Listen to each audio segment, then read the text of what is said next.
I decided to mix up a batch of sourdough. Let me see if I can. It's a big bowl. Got it all mixed up. It's a double batch. It makes 4 really large loaves, or 4 of my regular loaves plus a small one. So I'll take you along for stretch and folds and the shaping. So stay tuned.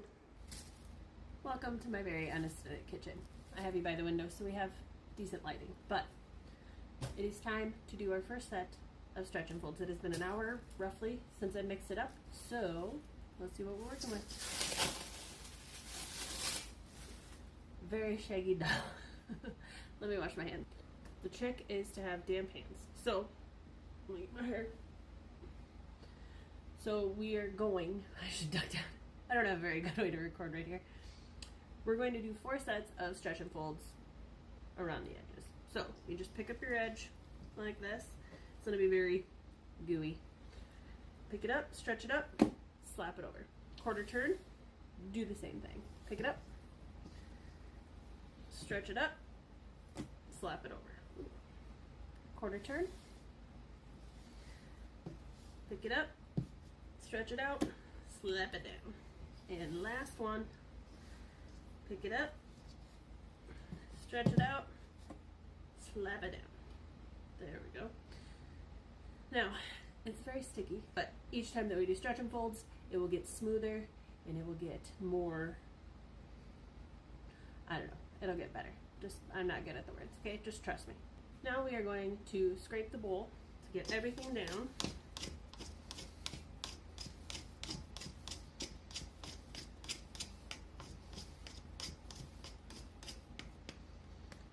Just like that, and we will recover. My bowl is too big for any of my lids or other coverings, so we have to use cling wrap. But get it covered nice and tight so it keeps all that moisture in there. And it is gonna sit for another probably 45 minutes to an hour. We'll check it, and we have 3 more rounds of stretch and folds to do. We'll do 4 total. We are back for round 2 of stretch and folds. Let's see how our dough looks. It has grown a little bit and it looks a little smoother. Wash your hands. Once again, damp hands will be the best. Get hair out of the way. All right. Pick it up, stretch it out, flop it down. Quarter turn. Pick it up, stretch it out, flop it down. Another quarter turn. Pick it up, stretch it out. You can see it doesn't stretch as far. Flop it down. That means it's starting to build strength. And the last one, pick it up, stretch it out, flop it down. Now, I have a lot less of the dough on my fingers. It is getting less sticky as it builds its strength and it grows. It is much jigglier. So you'll see it develop each time we do stretch and folds. We're going to scrape on the bowl again. We do this after every set of stretch and folds so that way we don't have anything drying to the sides. And we're going to cover it again. And let it sit for another half hour to 45 minutes. Round 3 of stretch and folds. Let's see how our dough is looking. It has grown again. It is smoothing out and jiggly. Let's wash our hands. Once again, damp hands. All right, pull it up, stretch it out, flip it over. Pull it up, stretch it out, flip it over. And again, you can see that it's not sticking to the bowl hardly at all anymore. And final time. So, I barely have any on my hands at all. The dough is doing what it needs to. Get it covered.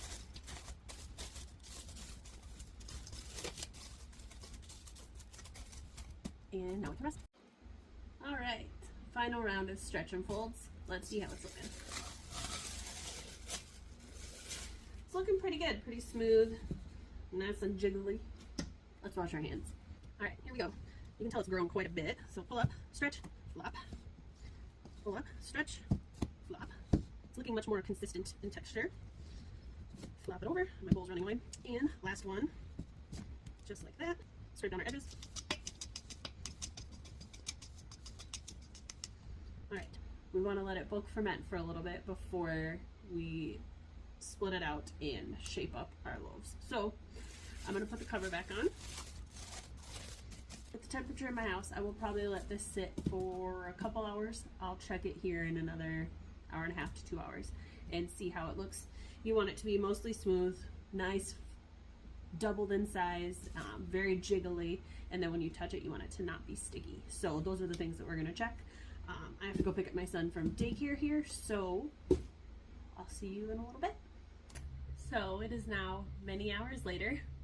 I forgot that I had an event to go to for a charity organization that I'm part of, so I think we may have overproofed a bit. Let's take a look. It is literally going over the sides of the bowl. Oh my gosh.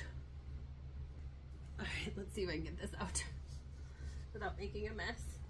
Ooh.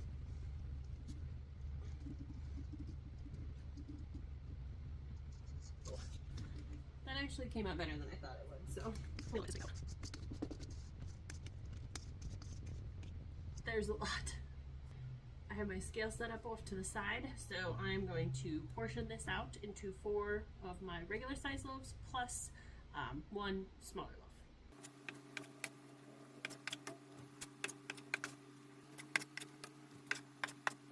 Okay, so this is our small loaf. It's probably between 500 and 600 grams if I had to guess. It's definitely stickier than I want, so I think it's a bit overproofed, but it'll be fine. We can work with it.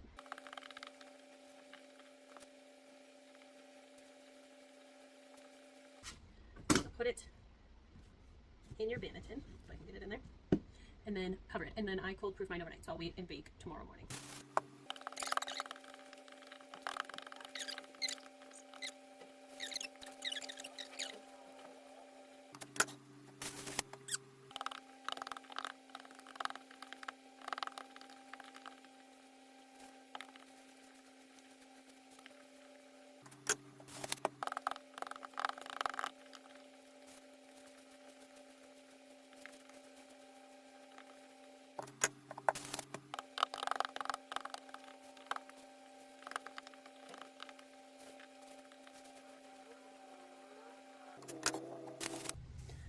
These will now go in the fridge overnight.